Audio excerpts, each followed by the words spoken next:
Hello, everyone, and welcome. Today, we're going to be making something I think you're going to absolutely love. These incredible chocolate-filled soft buns. Just imagine a pastry that is so unbelievably light and fluffy. And the best part? It's baked to a perfect golden brown, not fried. It is the ultimate treat for a cozy day. So let's jump right in. You know, there's just something about a warm, sweet pastry that really hits the spot, right? And these buns, well, they're so much lighter than your typical donut. Plus, they hold a wonderful little secret, a perfectly creamy chocolate filling that we get by using a very special technique. So why is this my absolute go-to recipe? Well, for one, we completely avoid the heaviness that comes with deep frying, which really lets the dough's delicate, soft texture shine. And, after a lot of trial and error in my kitchen, I've really perfected a method that keeps that chocolate filling wonderfully creamy and avoids that dry, chalky texture you sometimes get when you bake the chocolate right inside from the start. Okay, let's talk about what you're going to need. And don't you worry, these are all really simple, foundational ingredients that you probably have sitting in your pantry right now. It's not about fancy ingredients, it's all about how we bring them together. So you're going to need 3 cups of bread flour. I just find it gives the best, chewiest result. A 1/4 cup of sugar, 1 cup of warm milk, a single egg, and 2 tablespoons of soft, unsalted butter. Then, of course, your yeast and just a little 1/4 teaspoon of salt. Now, the most crucial part here is to make sure your egg and butter are at room temperature and that the milk is just warm to the touch. This is what wakes up the yeast and gets everything working together in perfect harmony. All right, this is where the magic really starts to happen. We're about to create a dough that is so soft and just delightful to work with. I'm telling you, it's one of the best you'll ever handle. Let's get our hands dirty. First up, in a large bowl, you're going to combine your warm milk, sugar, and yeast and just give it a quick little stir. Once that's mixed, go ahead and whisk in your egg. Then it's time to add the flour and salt. Mix it all on a low speed for about 3 to 4 minutes. You're not looking for perfection here, just for the ingredients to come together into a kind of shaggy, slightly messy dough. Now listen up, because this next step, this is what transforms everything.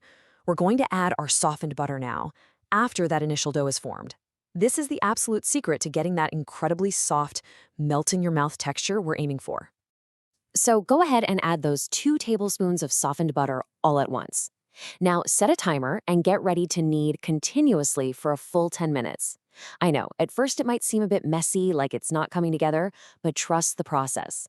As you keep kneading, you'll literally see the dough transform. It'll start pulling away from the sides of the bowl and become beautifully smooth and elastic. Want to know a little pro trick to be absolutely sure your dough is ready? It's called the window pane test. Just take a small piece of that beautiful dough and gently stretch it between your fingers. If you can stretch it so thin that it becomes translucent, almost like a little window pane, without tearing, you've nailed it. That means the gluten is perfectly developed. Perfect. Okay, now just lightly grease a bowl, place your dough inside, cover it up, and let it rest in a warm spot for just 30 minutes. That's it. That's all it needs to roughly double in size. Super quick, right? Can you believe it's only been half an hour? Your dough is risen and ready to go. So let's get to shaping these into our perfect little buns. This part is wonderfully simple, I promise. First things first, gently press the air out of the risen dough. You'll feel how light and airy it is. It's amazing. Next, divide the dough into equal portions.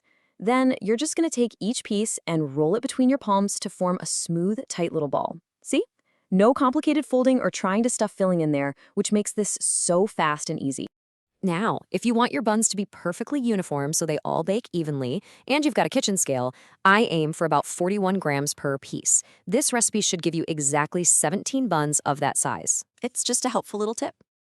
Go ahead and place your shaped buns onto a greased baking sheet, leaving just a little bit of space between them.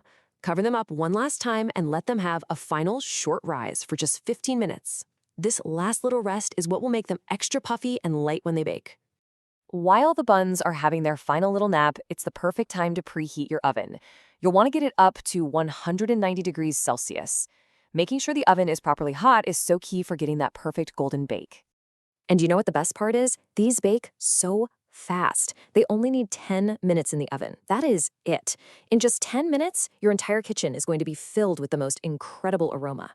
Oh, and here's a fantastic little time saver for you. You don't need to bother with an egg wash at all. This dough is already enriched with milk, butter, and egg, which means it develops this gorgeous deep golden brown color all on its own in the oven. Easy peasy. Ding! The timer's gone off and those beautiful golden buns are out of the oven. Your kitchen must smell amazing right now. But hold on, we're not quite done. Let's get to the final touches that make these absolutely irresistible. While the buns are still piping hot, take a little bit of melted butter and just brush it generously all over the tops. This does two things. It locks in all that moisture, keeping them super soft, and it gives them a beautiful, inviting shine. Okay, so they look and smell incredible. You can feel how spongy and light they are. But I know what you're thinking. Where is the chocolate that we were promised? Here it is. This is the game-changing technique I've been talking about. We fill them after they've baked. By doing it this way, the chocolate filling stays perfectly smooth, creamy, and luscious. Exactly how it should be. It doesn't dry out or get all weird in the oven. Trust me, the little bit of patience pays off big time. So once the buns have cooled just a little bit, you still want them warm. Take a chopstick or even the back of a small spoon and gently poke a hole in the side of each one. Just wiggle it around a little to create a small cavity inside. Then you simply pipe in your favorite chocolate spread or hazelnut cream. It's truly that easy. And you know, one of the best things about this recipe is just how practical it is. You can bake a whole batch of these buns, let them cool completely, and then freeze them unfilled. Then, whenever you want a treat, you just grab one, gently reheat it, and fill it right before you serve. They'll taste just as fresh as the day you made them. And there you have it. A warm, unbelievably soft bun, just bursting with creamy, rich chocolate. This is so much more than just a recipe. It's a whole experience. I really hope you enjoy every single bite. Happy baking!